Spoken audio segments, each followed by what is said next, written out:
هنايا الخنفره ديالي واجده. ما نقولش لكم كتجي رائعه ساهله بحال رمضان ان شاء الله هو قريب.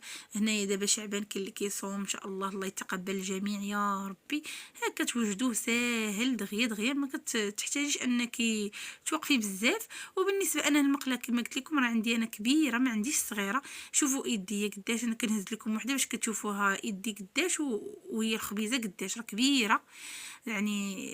دغيا كتسربيني الصراحه. بغيتو ديرهم صغار راه كيجيو صغار كلهم. تبارك الله كي الشهده كتجي كلها مثقبه ومحمرين. انا عز عليا نحمرهم، كاين اللي ما كيحمرهمش بزاف كيخليهم دايرين من التحت، ولكن انا عز عليا تجي طيبه مزيان تحمر من الجهات بجوج. كتجي خفيفه كما قلت لكم. الطريقه انكم تغطيوها باش كتجي تبقى رطبه بحال كما كتشوفوا. هذا هو الفيديو ديال هذا النهار.